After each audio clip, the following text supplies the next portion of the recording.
Golf's no different from hockey. Requires talent, self-discipline. Golf requires goofy pants and a fat ass. You should talk to my neighbor, the accountant, probably a great golfer, huge ass. How do you measure yourself with other golfers? By height. It's a very, very special honor. I'm Paula Creamer, and you're listening. Well, we're waiting.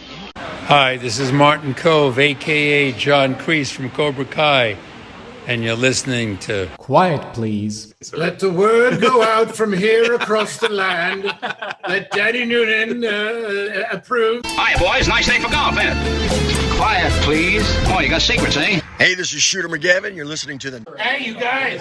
Hey, we're trying to have a podcast over here. Welcome back to another episode of Quiet Please, the golf podcast. We're diving into the Hawaiian Swing on the PGA Tour, early season highlights. We're going to have a little conversation about Callaway golf with one of our panelists this week. And it's that time of the week. TGL, the Needle, the man himself, the big cat. He's on the prowl. And we're going to discuss, now having looked back 1 week, got some firmer numbers as to how the performance of the show. We're going to discuss it and see where everybody on the panel this week feels TGL is going to go. As always, if you are listening on the podcast, we ask you to give us a little like, reach over there, maybe hit a 5, throw out some comments to us. We love commentary, back and forth with you, the fans. And if you're watching on our new YouTube channel, please subscribe, and again, like the feedback. So without further ado, this week joining me on our virtual couch, I got to my left, Boston Bob Baldessari, now hailing from Bourbon Country. Yeah, I need the bourbon because it's going to be down about 10 degrees tonight here in Kentucky. And I've got the old school Patriots. I see that. New school. I see. And to my lower right here, we haven't seen him in a while. I actually had to break out an extra virtual folding chair just to find a spot for him. The prettiest podcaster in golf has returned from parts unknown. How's your golf game, Christian? Non-existent. Attaboy. We might have to put Jason's face on a box, Jason. You know, like kind of the milk carton thing, the missing guy. I like that. We're gonna hear. You know what? We could make that like a special. We'll put it on the side of a ball or something. Custom print job. As always, the ever-present one, the golfing savant from Houston, Mr. Andy Hydorn. New Patriots logo. And reaching into your past, Andy, I'm going to allow you to introduce our special guest this week. So we're very happy and lucky to have an old friend of mine from the Callaway days, Jason Finley. Jason is the global director of brand and product management at Callaway. We're super happy to have you on, Jason, and welcome to the Quiet Please podcast. Well, thanks for having me. I look forward to spend some time with you boys. Absolutely. We look forward to gaining some insights. We're going to talk golf. We're going to talk global golf balls, missing persons for Christian, all in the second segment. But what I really want to get to, because we hopped over it, we had so many things to talk about last week. Andy, the Hawaiian Swing is done. We have people we talk about, big winners, big losers. Jordan Spieth, big winner, thumbs up, looked good. Yeah, I didn't even know Jordan was playing, was he? Okay. Hey, all I know is the Hawaiian Swing has turned out to be like two entirely different golf tournaments.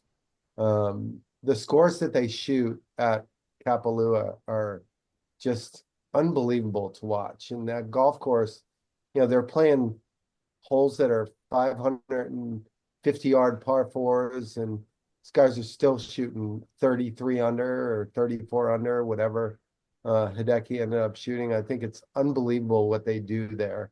And then you go to the Sony, and, you know, it's tight, it's kind of short, and, you know, they don't shoot low numbers there. And it's a little bit of a a position golf course. So two totally different events, and it's really good to have the PGA Tour season back in swing. Bobby, by short, he means I think they drop it down to like 7,200 and raise the rough. Yeah. Well, I'm a big fan of Wiley. The tour can go to this course. I think they played at a par 70, but it's just fun that they can go, and it's probably overused. You know, we talked about Jason later too about some of this with the performance of the golf club, but it's nice when it's not 8,000-yard course. It brings to mind like the Marions out there, that those courses that they can still be relevant, you still get to keep it in play. You know, some things that just make it appealing to me. Like I didn't watch much of the event, but I like the idea that they're at a course like that. Christian, in your vast travels, were you in Hawaii? I wish. No, I was in every other city in America except for Hawaii, unfortunately. Is Hawaii a city? No? No. Really not. But city, state, Okay. I've been to every other city and state in the country except for Hawaii. And did you catch any golf? Shockingly, yes. On my flights, I was able to watch it. So I did watch a little bit of the tournament, Sony, and also the Century. And I want to give a little shout out to our to Keegan. Keegan played very well over those two stretches. Tied for 15th, tied for 6th. I just love watching those events because the Century is so much fun to watch because you can obviously go low, like super low, as we all know. And you can, what did Hideki finish? 30, was it 35 or something, like 30 under? Somewhere in that range, right?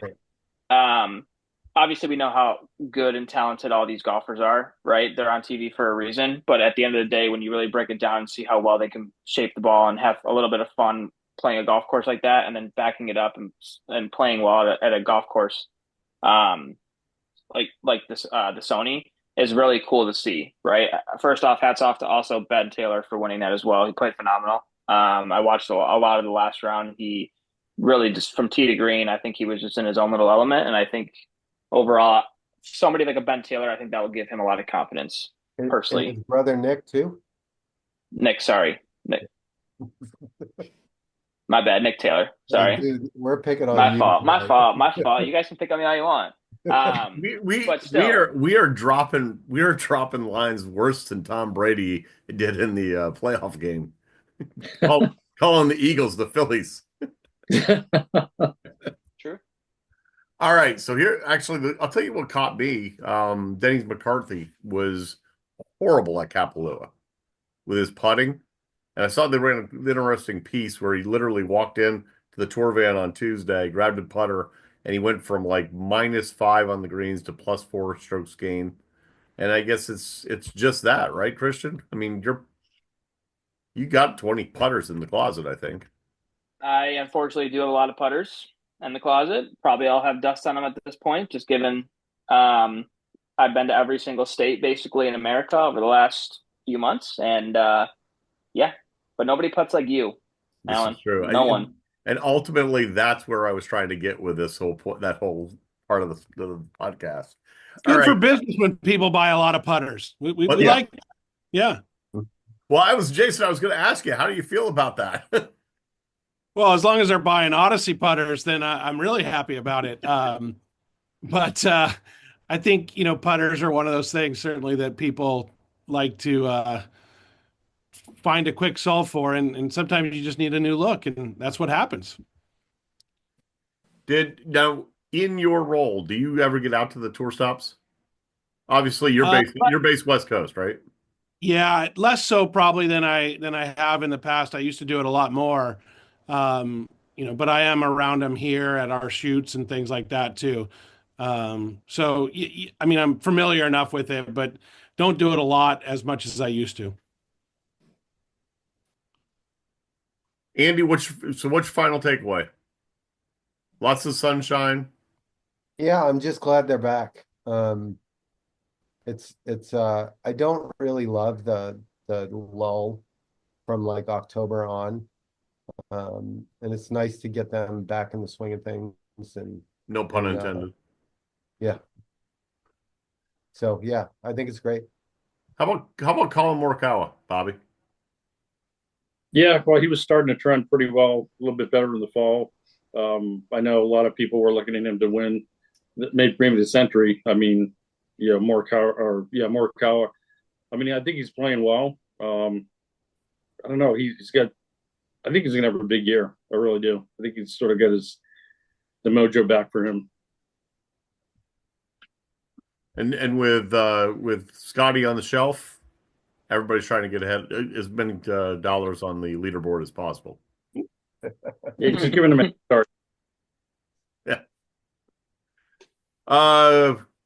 Andy, let's take us into segment 2 as a Callaway guy. Well, I think again, it's great to have Jason on, and I think first and foremost, we have a couple questions we'd love to ask you, but I think the first thing we'd love to hear about kind of what's new in 2025 in the Callaway and Odyssey lineup. Yeah, so we have a lot. So I think my daily grind, if you will, is on the golf ball business, and we have entirely new piece of our lineup.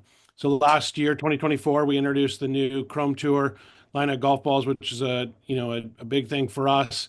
Got some great momentum in that category. So we will continue with those, but we have an all new ERC Soft, all new Super Soft, and rounding out the rest of our line, we got kind of new products across the board.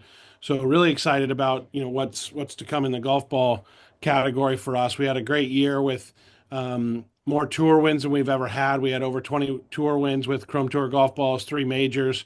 So great things happening in the golf ball category. So I'd be criticizing myself if I didn't talk about that first. But then as you move into the, where do you guys stand in the marketplace with golf balls these days? we're like I like to say we're a clear number 2. So it's not surprising that there's a dominant leader there. We've done a really good job, I would say, in getting to that separation for us to number 2.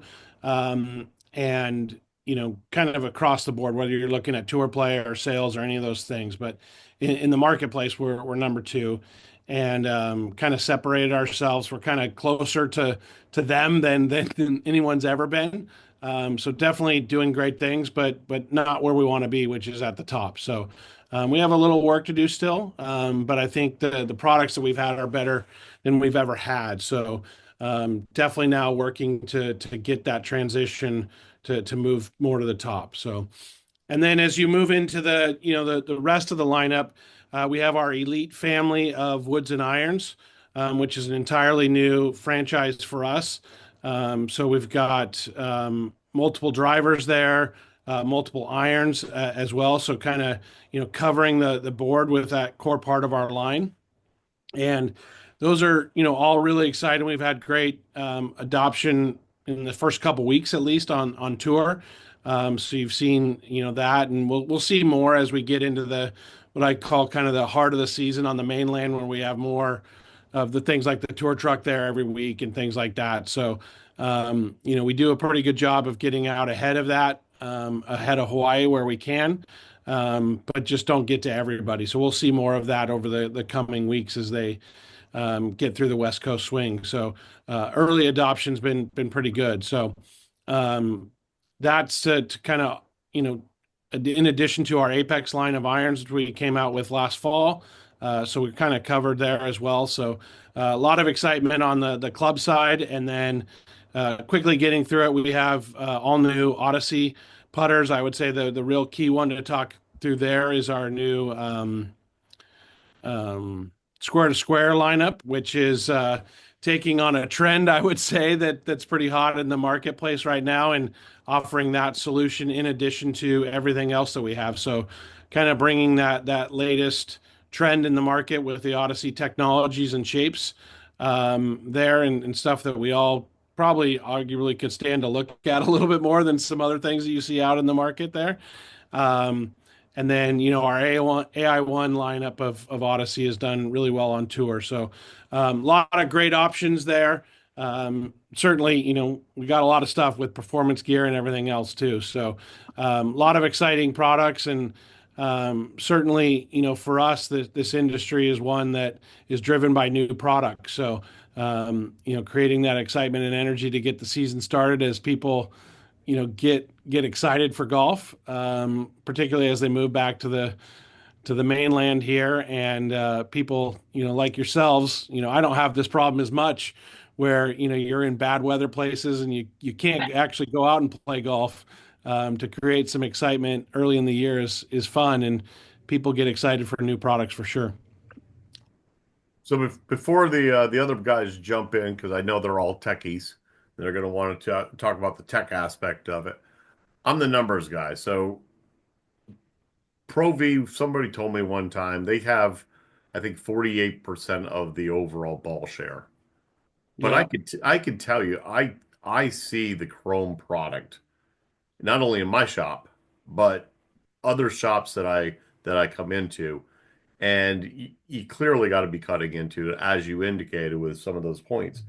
What do you think are the things, Jason, that's creating that opportunity to drive it to cut into their market share? Well, I think above and beyond anything else, and this is, Andy remembers this back to the early days of Callaway, right? Of this idea of DSPD and products. So I think, at the end of the day, good products are always going to drive market share, right? So having that product that, frankly, is outperforming a market leader, you're always going to have a better chance.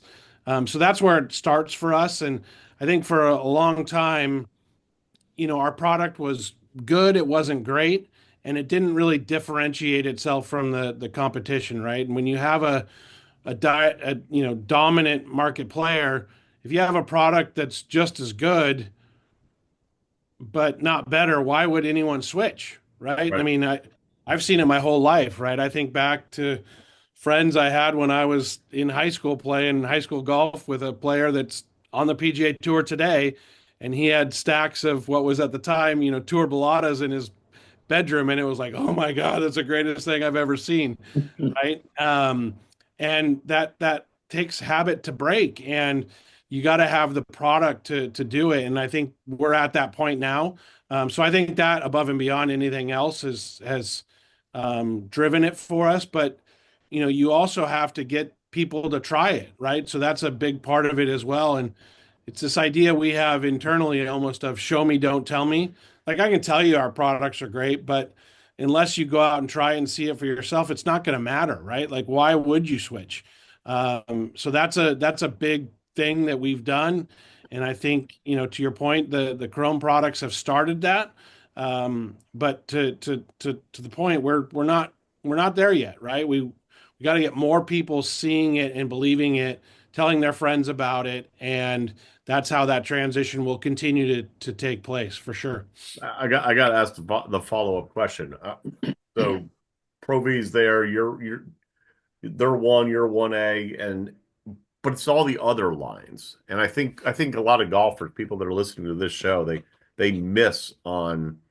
They don't have to. I'd love to sell a $50 box of balls, but there's some other products that are out there, and I think especially maybe in those mid lines, I see Callaway they got to be making strides in market share there. For sure. So like for us, Super Soft, when you look at the market in total, right? Like a lot of the times the numbers that most people refer to is Golf Data Tech, which really only covers what I would call the green grass channel and a subset of the retail channel that are not let's call it national brands for the most part. And when you start to look at the places that Golf Data Tech doesn't cover is where we really start to over-index in that space. Your sporting goods, some of your mass merchants, your online retailers, and people that are frankly, probably a little more value oriented. And in that space, we definitely are the leaders in that space. Super Soft by far and away in that segment of the market is the leader, and it's not even close. As as dominant as someone else could be seen to be with quote unquote tour balls, we're that dominant in that space. So it's definitely been an area that we have, done very well and has been a huge part of our success. And, top to bottom, our goal, kind of like I talked about in the tour space, is we want to have the best performing products kind of at all levels of the game. And certainly, with our brand and what we've done in that space with Supersoft in particular, we've definitely done that. So before I pass it along to those guys, you'll notice once again, I only talk about things that involve a putter.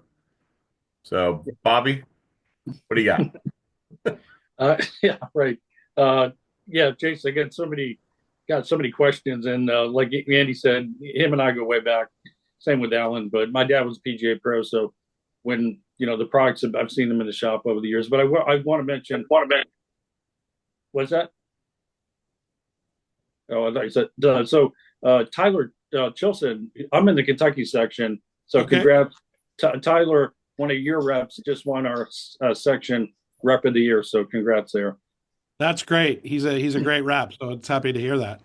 Yeah, I wanted to pass that along. But talking about the golf ball, and I think back to the golf balls I used was I was a kid in high school, even in college, and the evolution of technology. And as we sit here today, I don't think people realize that your R&D department is working on stuff for 2, 5, 10 years from now. And that a few years ago, if we think back to that technology, the ball, the club, whatever it is, what you were working on then that you're coming out with now, people go, wow, when is it going to stop? How could you make things even better? Is there a finite length of where this technology in golf can take it for the ball? Is it more the club? We know the ball rollback, so that's going to add some complexity there. But I mean, what do you see for this technology curve coming up in the next 5 or 10 years? Yeah, obviously ball is a little bit different with those proposed, and I still say the word proposed changes, right? Because they're still not 100% set in stone, and there's a lot of, we don't know what an elite competition will be, so that will have tremendous impact on what it will be. So yeah, there's a lot of work for us going into that space, but there's always going to be ways, and you look at everything. We're going to find a way to bring more technology, and that can come to life in many different ways, right?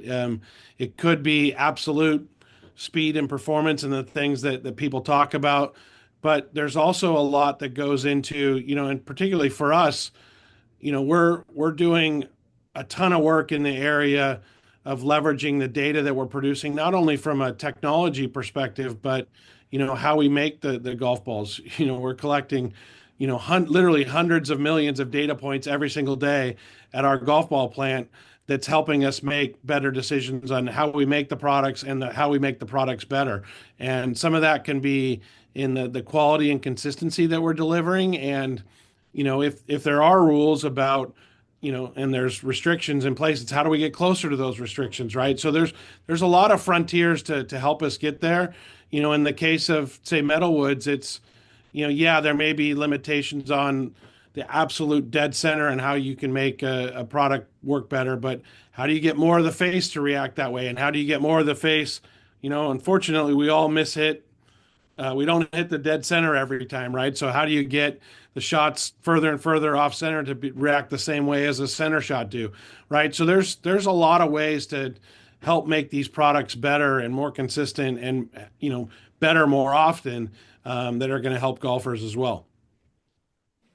Andy, weren't we talking like a week or so ago about if you looked at the old Warbird, the original Warbird, and the size of that head versus these AI enhanced face technology coming out across all companies? But you're looking for one, aren't you?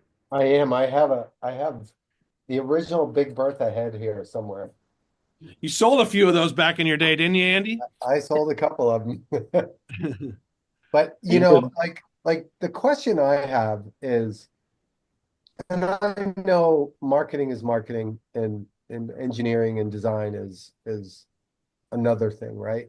And I think you just touched on it a little bit, but like it's not always about distance, right? And there are restrictions that don't allow people to go to the extreme with distance, and it becomes, a situation where you're tasked to make, a better club face across the whole face, and the different areas of the club head. And I remember when we introduced the ERC, we were hyper focused on COR and distance, right? And we ended up producing a driver that wasn't very good, because it was great in a certain area of the club face, but that was it. And it ended up being a really low spin, not a great club for a lot of golfers. But I think if you would expand just a little bit on how important the performance is on the golf club, as opposed to just creating something that's just more raw. Yeah, and that was like kind of the early days, I would say, Andy, in terms of chasing one variable, right? And the good news today is that, and it's not only, learning a lot, right? Like that was a learning experience for us at Callaway, right? And I'll go back to those those were back in the days when I was in R&D, right? And I can remember down in at the Performance Center, one of the other things we learned on that driver was, oh wow, you can't just paint the face and you hit it. We started testing that driver, and it was a day that was here. We don't get many bad days here, but it was one that was a little kind of overcast and damp in the air, and we started seeing some squirrely shots, and it was because we had painted the face on some of the first prototypes, and we started getting these really squirrely shots with which that was again a learning experience. And you start to now be able to do a lot of this with simulation and AI to help take all these data points and make a better product as well. So it's really helped broaden our knowledge base, I would say, in how we're designing golf clubs, to get a lot more of that early on and build upon it, right? So we're taking these data sets from things that we've done and learned along the way, and combine that with the really smart set of engineers that we have. And it's really the best of both worlds, right? Like, we're all kind of afraid of what AI can mean to all of us, but it's really that combination of building upon the learnings that we have and that we've gotten to make a more comprehensive golf club, right? Or golf ball. And we're learning a lot that way because, to your point, we want to chase ball speed, right? We're all doing that. We're all chasing hitting it farther. But where we're all going to get better is bringing more consistency into our game, right? I think about what the ultimate purpose of all of us playing golf is, and it's to get better and to beat our buddies, right? Like, if we're going to go out and play golf, I don't care if we're playing for a nickel. I want to beat you, right? And the way I'm going to do that with is more consistency in my game. And obviously hitting it farther is going to be better, but if I can hit it farther more often, that's going to be better for my game as well, right? And that's going to help with that. Christian? Well, I think you said that perfectly, and I do think that a lot of younger kids, for that matter, need to take, I think, getting fitted a lot more seriously when it comes to being more consistent within the game, right? And being more consistent, period. So it's funny that you said that, because it doesn't matter. Like, people could think, oh, Titleist is the best brand, Callaway is the best brand, TaylorMade might be the best, but because they're based off of their favorite tour player. But what they don't realize is that, okay, if I actually take the time to go get fitted and spend a couple hours with somebody who's a professional, I'd understand that, Callaway is the best brand, right? It's a funny story, is that I was literally having this conversation with a buddy of mine who's been Callaway for his entire life. And I've always been TaylorMade. I've loved them. I've hit them well. However, I've taken. We all make bad decisions in life. That's fine. Well, so where I'm going with this is he's on here with us. That's enough.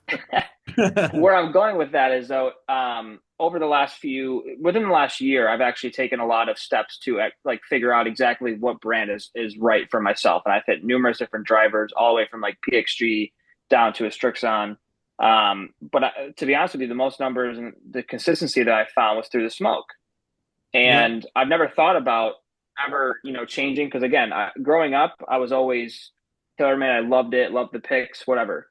But I've learned as I've gotten older and a little bit stronger that, okay, well, that doesn't fit my game much anymore. Right. So I think going back to what I said earlier is that I think a lot of kids, specifically in their mid-20s, should really, or even 30s or however old you are, like, I think you really got to take the time to assess your game, understand what is the proper, steps to take to get that more consistency under your belt. And so I applaud you for saying that, because I think it's very important for people to take those steps. Yeah, and I think going back even in time, right? Like, and Andy has as much experience with this as I do. 20 years ago, it was standing on a range at a demo day saying, "Hey, you're hitting that great, Mr. Smith," and yeah, look at how much farther you're hitting it. Now you have all the tools in the world to give you the data and the information, right? Like and that, frankly, I believe strongly that gives us, companies like us, a huge advantage to where, we do have the technology and the performance built into our products, and there's every tool in the world to showcase that performance, right? And you're right, if you're not going and leveraging those tools, I mean, you can go into any, or most, let's call it, retailers where they sell golf clubs, and you can try it, you can see it for yourself. That performance. And I think that the one thing that we have to still be careful of is, what you're looking for when you're doing that, right? Like, it's easy to sit in there and go, "Oh, I hit this one 4 yards farther, okay, on the best shot." But to your point, look at the consistency of that, right? Like, to me, if I'm going into the FIPA and I can walk over and do this in 5 minutes, right? And I can look at, okay, I hit this driver 4 yards further on my absolute best, but I can hit driver B and hit it more consistently farther, then that's more important to my game, to the point of, I don't want the one I can hit it 2 yards farther one time, but the other ones are 10 yards shorter. That doesn't do me any good, right? Particularly when you get into, golf balls, when we look at consistency of flight and things like that, there's a whole different world out there, but we can measure that now, right? So take advantage of those tools. And certainly if you are looking at new golf clubs or golf balls, take advantage of those tools that are available to us, to see the performance and really measure it, judge it. Hey, Jason, I got a funny story. And this just shows you how it was like cheating being a Callaway salesman back in the day. So, and this happened more than once. I'd go to a demo day, and a guy would come up, and he'd take the first swing and he'd top it. He'd take the next swing and he'd heel it. And the next swing, he'd pop it up. And then he'll say, "Yeah, I don't feel real loose today, but I love this club." And he would buy it. And I'm telling you, that happened more often than you could shake a stick at. It almost didn't even matter what they were doing. They were so predisposed to the point of, "I'm going to buy this Big Bertha and it's going to change my life." Yeah. Hey, Jason, because that's what they had heard. They had seen other people in their group doing it. And it was so much, it was literally like, you had the greatest run in the world, because it was like cheating, because it was so much better than anything else. And no one was even close, right? You weren't even a salesperson. You were an order taker. And he had some cool marketing to back it up, with Isaac Newton and apples hitting him in the head, and like that. Bobby, hey, Jason, a couple of questions. One, the aspect of sound, the auditory, especially with the driver, to our listeners and people, that maybe don't understand that part. How does that play into it? And the second part is, now with technology, to your point, matching the right golf ball to you, the golfer, with your equipment, and where that's going to go next. Yeah, the two parts to that. So the sound, it absolutely is a huge thing. And, I would have never thought this, almost 28 years ago when I started here. But I mean, I can walk over in the back in R&D, and we literally have a soundproof chamber where we test the sound of golf clubs. And trust me when I tell you, if you walk in that room and shut the door, it's not a place you want to be because you feel real crazy real quick when you're in there. But it's absolutely a part of what we're doing, and it's part of our process. And that is not something that we would have had 20 years ago, where it was, hey, let's make a prototype and we're going to have 10 of us standing on the range and tell you what we think of it, right? And it was all very subjective.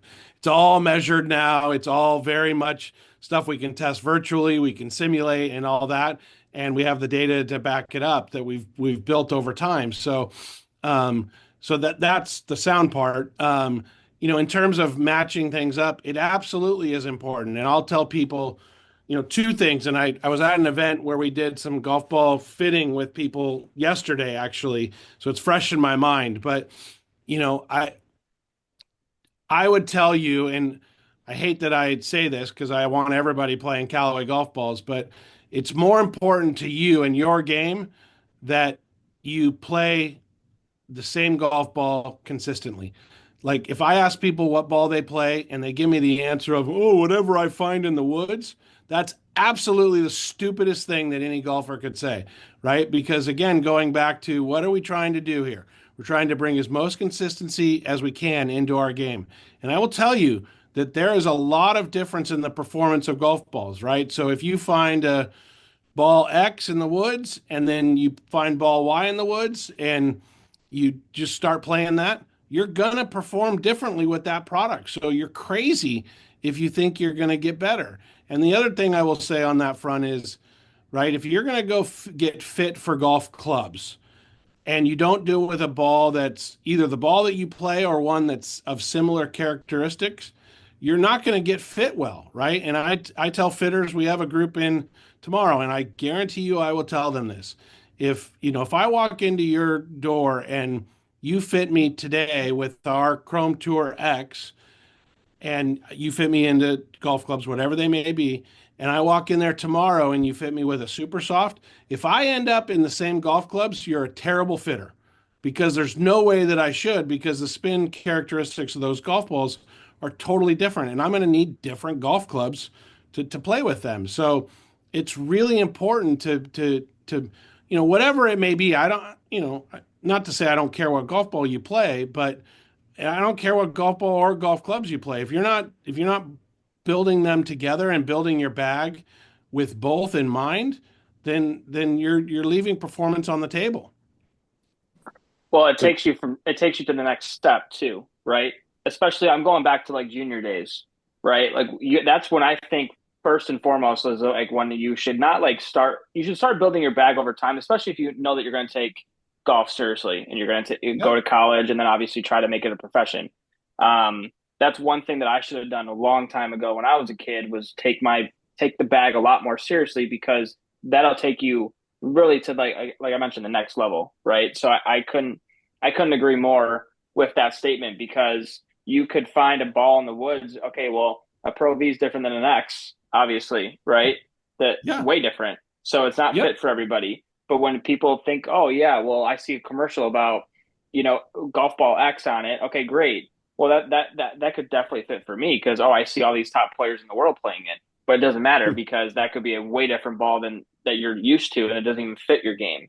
So there's so many different avenues that people should be taking, and honestly more seriously. I wish they would overall. Yeah. Well, and frankly, the game that they play is very different than what even better players play, right? Like you think about we used the Hawaii example, right? The Waialae Country Club, right?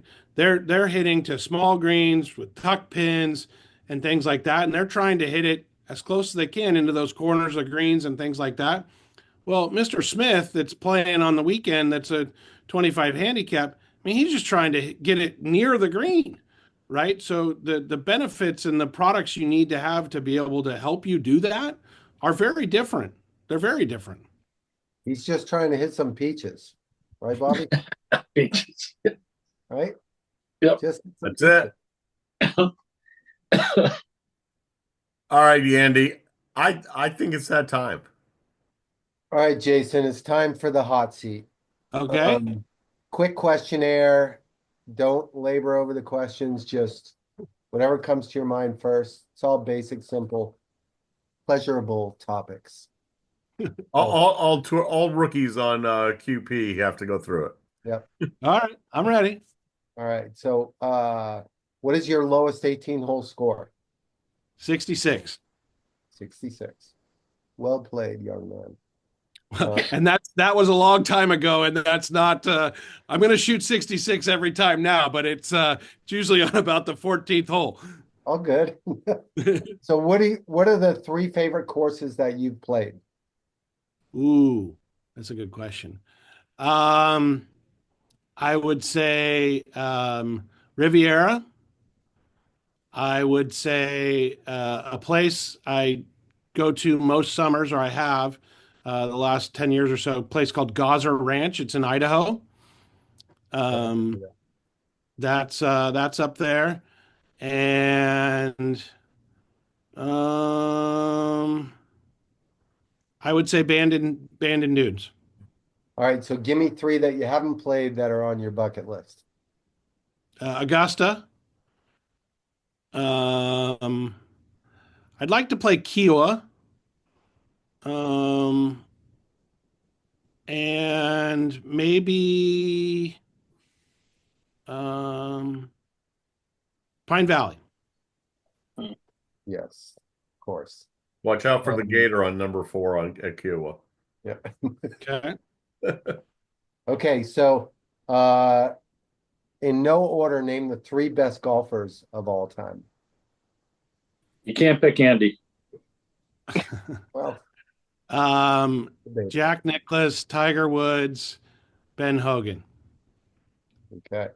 What's the best part of your game?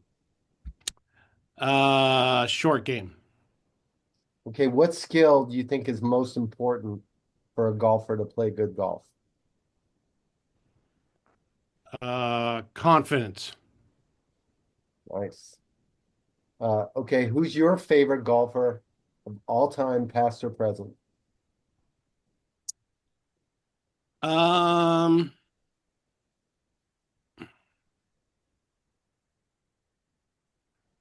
Well, I would answer. Can I answer 2 ways? Sure. So from a personal level, I grew up with Charlie Hoffman that plays on the PGA Tour. So I would say I root harder for him than I do anybody else.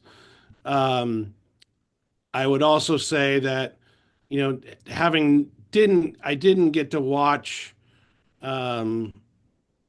people of the prior generation, but watching Tiger in his heyday be so dominant was pretty cool. I'm glad I got to experience that. Okay, cool question here. So quickly describe the best shot you've ever hit in your life. Time, place, and situation.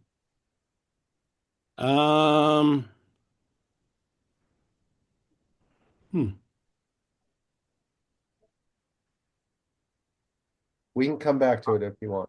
No, I think I'll go back to, it was part of one of my favorite rounds of all time. So I would be considered someone that makes a lot of, this goes back to the best part of my game of kind of the short game part. I played a round one time in the desert. It was at the Pete Dye course at Mission Hills. I hit 4 greens and I shot 73 from the back tees. And on the 18th hole, I don't know if do you remember John Deegan at all, Andy? Yeah, oh yeah.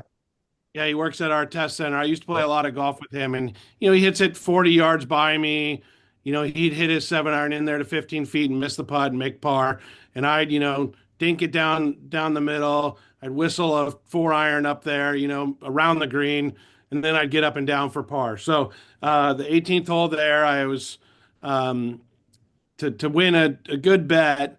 I got up and down from death for par to beat him. So that type of thing I'm pretty notorious for. They call them Finley pars. So that's kind of like the perfect example of those. So it'd be something like that, just because that's the kind of thing that could be so demoralizing to people when, they think they're going to win and then they don't. Yeah, cool. So what do you cherish most about the game of golf? Um, I would say just that it's kind of like it's given me everything, right? Like I think back to, and this kind of Charlie's a part of this, but I think back to when I started playing the kind of summer before my freshman year in high school. And the only reason why I did is because a couple of my buddies who were very good and played a lot of golf, they were at the golf course all day during the summer, right? So if I wanted to hang out with my buddies, I had to play golf. And I did. And then it led me into my first job, which led me into being here. And this is all I've done. I literally worked at a golf course in Callaway in my life. So it's kind of given me everything that I have. And, most of my best friends are been in and around and from golf. And so I think of my life. Yeah, easy answer for you. Yeah. So 19th hole question, how many holes in one do you have in your life? 0. I don't know. I've got a double eagle, and the closest I came to a hole in one, I guess, would be I was playing in Minnesota with my wife's family. This is back in the day where I actually had a 3-iron, a 205-yard hole that the pin was cut on the far left edge of the green, right next to a cart path. I pulled it about 10 feet, hit the cart path, bounced out of bounds. I dropped the ball, hit another one, and hooped it. That would be the closest I guess I would come to kind of having one, but good par. Yeah. Yeah. Okay, Jason Finley, you survived the Quiet Please hot seat. Nice. Feel good that I made it. Yeah. Treacherous. Yeah. All right. Let's talk about something that's been buzzing. We've mentioned it at the onset. TGL, new tech-infused golf leg, drawing a lot of attention in every corner of the sporting world. Week 1 wrapped up, and as the numbers have been more finalized, they averaged 919,000 average viewers throughout the show. By comparison, that's about $200,000 more than Duke playing Pittsburgh in basketball. So wow. impressive comparison. Now let's break down those numbers that are a big way. The first week was absolute hit, a lot of buzz, no surprise considering the star power. I think this week, as I mentioned, Tiger, the legend, the myth, walks on the stage, is involved, bound to draw eyeballs. But here's the thing: it's not just Tiger's presence. People are genuinely intrigued by the game. I know our own little Christian Nazamus jacked up.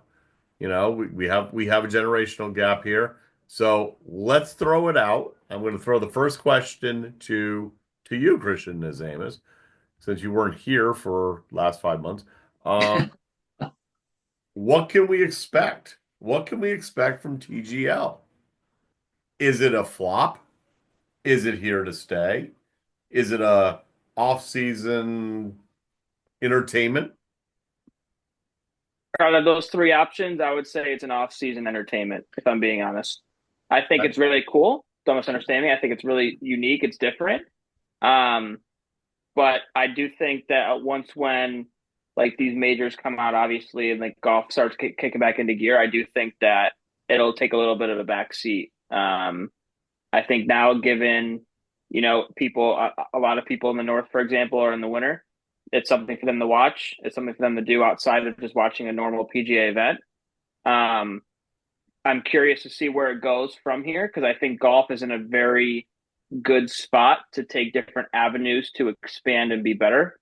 And I think with TGL, but you can also go with, like we've discussed in our group chat, like YouTube golf as well. I think that there's a very big road that they could take with this moving forward. So I'm excited to see what happens. I very much enjoy watching it. I think it's different and unique, but again, I'm just more curious than anything else. I'm going to shy away from Andy because I already know what he's going to say. Bobby? we clearly know that because Tiger's playing, that is why Brendan bailed on us tonight. Exactly. I mean, I got so much work to do. Yeah, I'm so busy. Yeah, I think it's going to be a good thing to get more eyeballs. Maybe the casual golfer, the laps golfer, the person that's just interested in golf, a la Top Golf, a new venue, a new way to get people exposed to the game. I mean, if you look at it, golf went centuries of nothing other than golf on a golf course. And then you could say in the last 50, 60 years, miniature golf.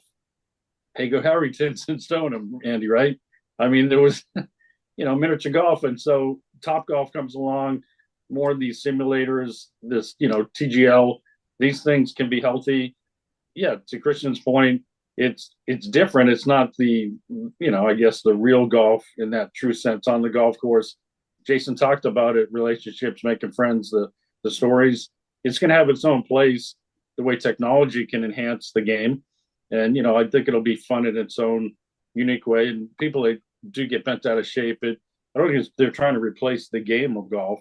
But if it can be additive for an off season, maybe it's better than the silly season events. Although you guys know my thing, Jason, I'd like to see the skins come back, but the players play for their own money.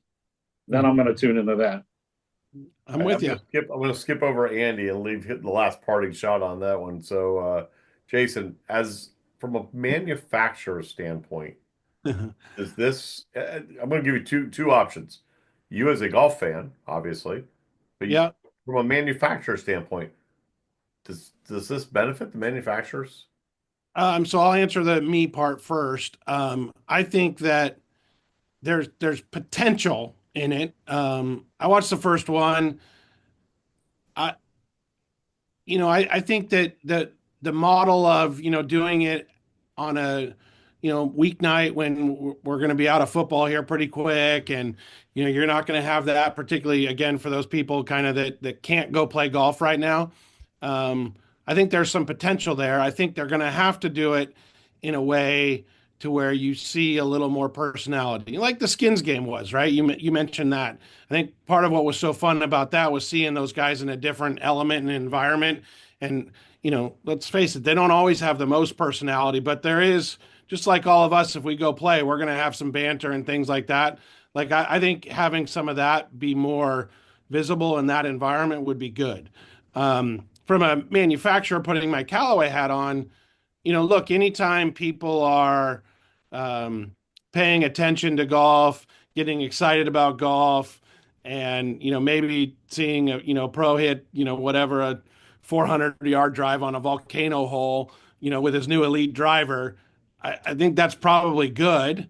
I think similarly though, making it entertaining to people and getting people excited about golf, if it makes any more people want to go out and either play quote unquote real golf or go and play in a simulator league, right? I think if I think about where they go with this, is there a world where there's TGL type leagues that we all participate in at all the simulator places that are popping up around the country? Probably, right? The giant could that be fun? Like a giant Damon's restaurant.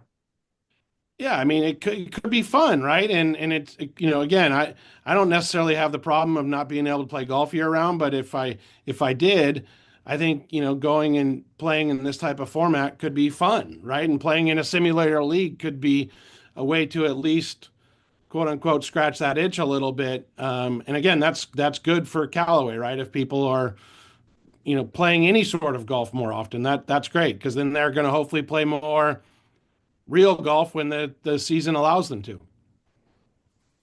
All right, Mr. Hydorn, bring it home.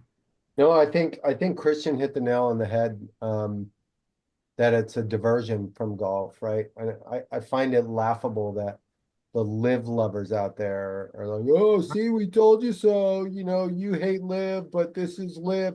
It's not live. Live is trying to replace tournament golf. This is not trying to do that. This is in addition to what's already out there. And I think it remains to be seen what's going to happen to the TGL, whether it catches on for good or not. I think the early numbers were incredible.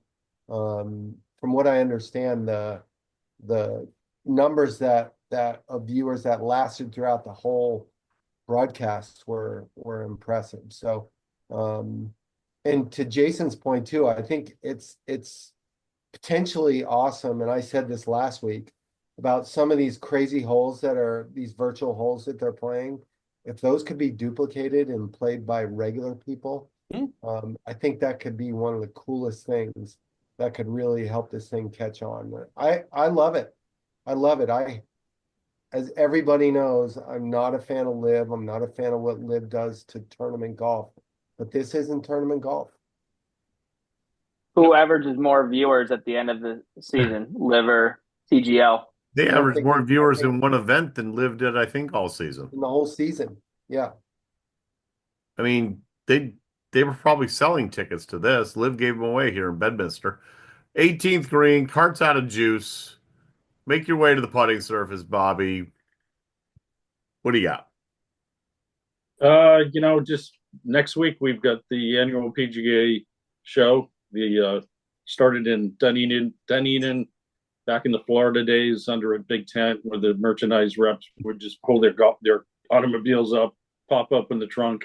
Those are the stories. I was not there, but those are the stories my dad told over the years. And so I'll be down there. I think this is 30-something shows I've been to. So it's a neat time to make connections in the golf industry, meet new people, reconnect with people. It's really the global industry coming together. So I'm excited to see what's going to happen down in Orlando, and get to the Callaway booth and see what's happening there with the new products. And I do like to go to the far corners, the wicked far corner of, if I use my Boston accent there, Jason. I got you. And find some of the little uncovered gems that are out there that I like to bring in my golf shop. Christian, Andy had to move, so you get next. First and foremost, Jason, thank you for coming on. I think I can speak on behalf of everyone on the show that we greatly appreciate your time this evening and just talking more about just kind of like golf itself and your role a little bit. And it was really awesome to hear what you had to say. So thank you. We'd love to have you back on eventually down the road.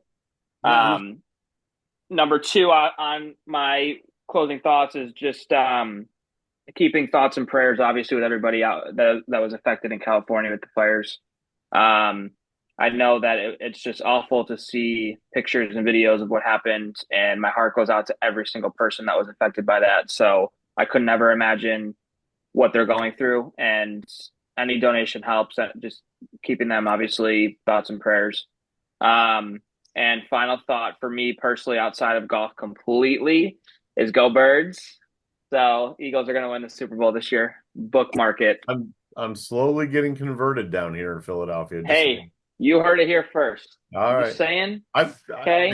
I think they can. The road's going through Philly. I think this they can. football season. They only had to ban one fan for life this past weekend. Jason, what do you got? 18th green.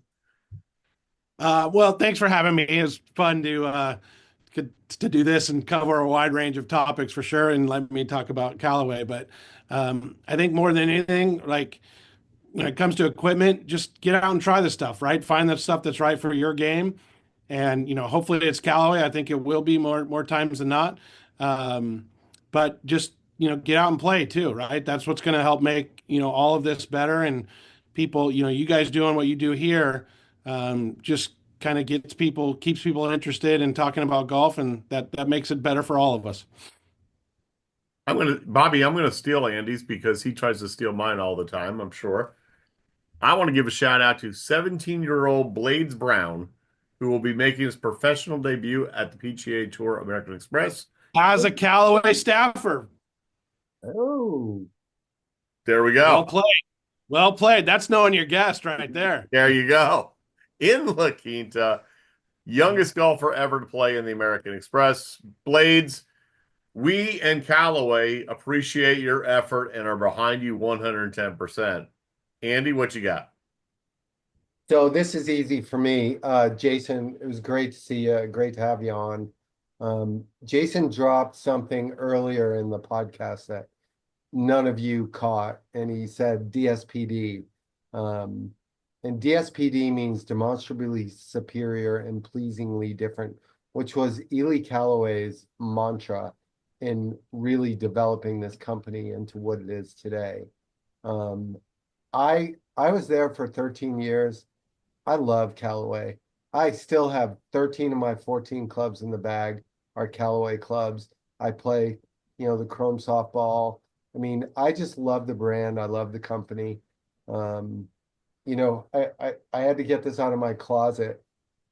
This is a Hawkeye 4+ that literally, and this is no bullshit, this was in my bag until last year. Wow. Until last year. This was 1995. This thing came out. Wow, yeah. But yeah, it just, and Christian, you were talking about you're a TaylorMade guy. It's such a Coke Pepsi thing for me. Like, I will never hit a TaylorMade club. I will never swing a TaylorMade club, never even try a TaylorMade club. It's just the way it is. And it was great. See, I'm glad somebody makes good decisions in life. Yeah. Well, I'll be able to see it firsthand when we play golf in a few months. So yeah, you're going to see it. Christian, I don't know if you want that. Oh, I want it more than ever. Do you want my smoke? Is that what you want? We might. You want to know what? You want to know what's going to have more viewers? We might want to put a betting line on this. Yeah, we may take this one live. I'm going to go call up Capital One right now and be like, I got a new match for you. Okay? Big bro against little bro. And we're going to have more viewers than PGL and Live combined. And on that note, all right, we wrap it up for this week. Another episode of Quiet Please Golf Podcast. Thanks for tuning in, as always. And we'll see you next week, ready to break down more golf news, tech, drama on the course. Until that time, hit it long and straight because, Christian, it beats you hitting it short and crooked.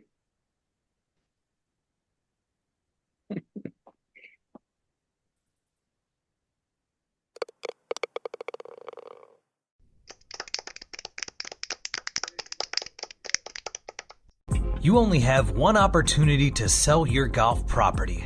Shouldn't you partner with an expert that offers you 30+ years of golf industry experience, combined with the reach of a global leader in real estate? Colliers International Golf Brokerage and Advisory Services understands your unique business needs. Whether it is brokerage, management, and consulting, be reassured that the market leader in the business of golf is providing you the real answers and practical solutions you deserve. Contact Golf Talk Live co-host and Colliers Golf Advisory Services member Alan Depew today at 717-554-8519. That's 717-554-8519.